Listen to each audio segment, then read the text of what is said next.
প্রশ্ন হচ্ছে যে মানসিক স্বাস্থ্য বিষয়টা আসলে আপনি তো অনেক দেখছেন আপনার অভিজ্ঞতার আলোকে, এখন মা বা আপনি যাদের কাউন্সিলিং করছেন তাদের মানসিক অবস্থা নিয়ে যদি আপনি কিছু বলেন। ধন্যবাদ।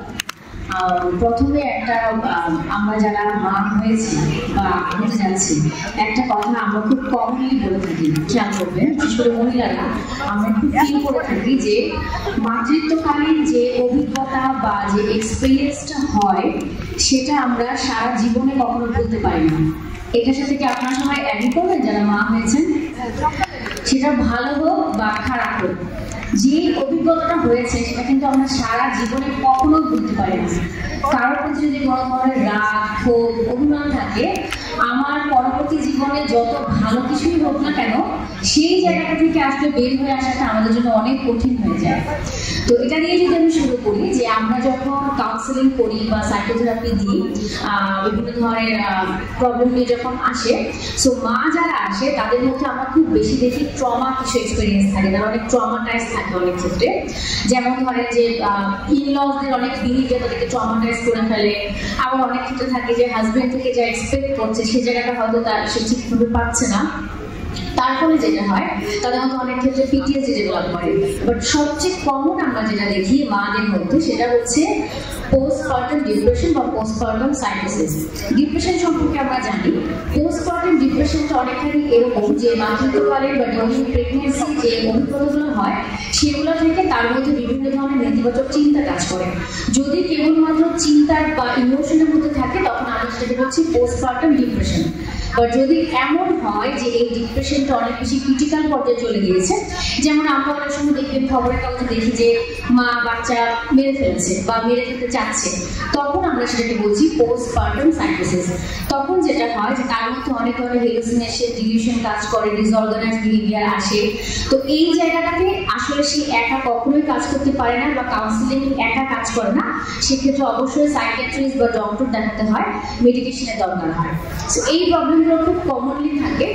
আরেকটা যদি বলি যে মা হয়ে যাওয়ার পরে যেটা হয় প্যারেন্টিং ইস্যু নিয়ে যদি বলি, যে আমরা ফার্স্টেই চিন্তা করি যে প্যারেন্টিং এর বোধহয় কোনো হার্ড অ্যান্ড ফার্স্ট রুল আছে, আসলে সেরকম কোনো রুলস নেই।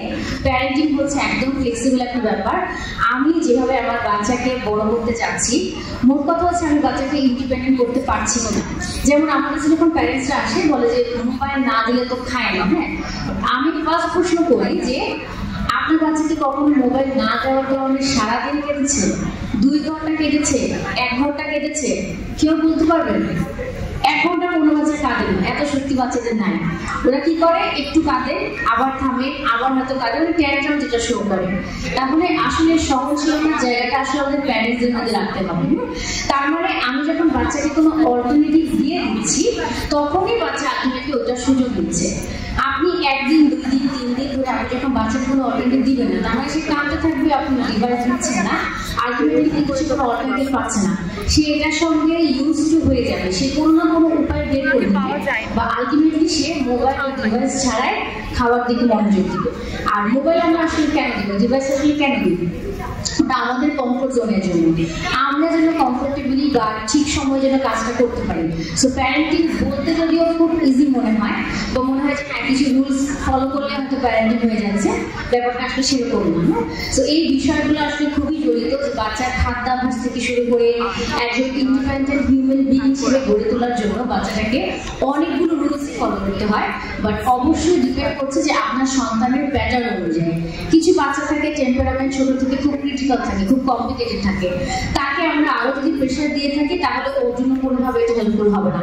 আবার কিছু বাচ্চা থাকে খুব ইজি গোয়িং, যে তাকে আমরা যাই বলছি সে খুব কমপ্লাই করছে, তার ক্ষেত্রে হয়তো আমাদের প্যারেন্টিং প্যাটার্নটা চেঞ্জ করতে হবে। এই জায়গাটা গুরুত্বপূর্ণ। আরেকটা বিষয় যেটা আমি খুব বেশি দেখি যে ইদানিং যেটা হয় যে প্যারেন্টসদের মধ্যে বা মাদের মধ্যে, যে ওরা যেটা করে যে বাচ্চাদের সাথে এক্সপেকটেশনস একটা ঝামেলা তো হয়। যেমন অ্যাডোলেসেন্ট বাচ্চারা এসে আমাদের অনেক সময় বলে যে ওরা তো বাবা মাকে কখনো কাউন্সিলিং এ অ্যালাউ করবেই না।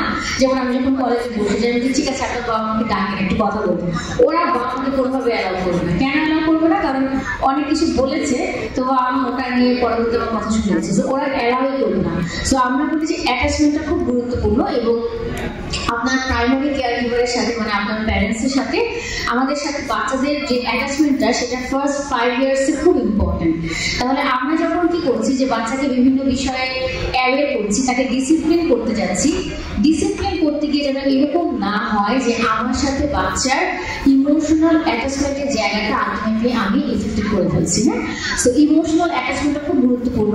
দিন শেষে আপনার সন্তান যেন ফিল করে যে আমি যাই করছি না কেন বা আমি যেরকম করছি না কেন আমার বাবা মা আমার পাশে আছে, বা আমি কোনো বিপদ আপদে বা আমি কোনো প্রবলেমের জন্য অ্যাটলিস্ট আমি আমার বাবা মাকে পাচ্ছি, তারা অ্যাটলিস্ট আমার পাশে আছে।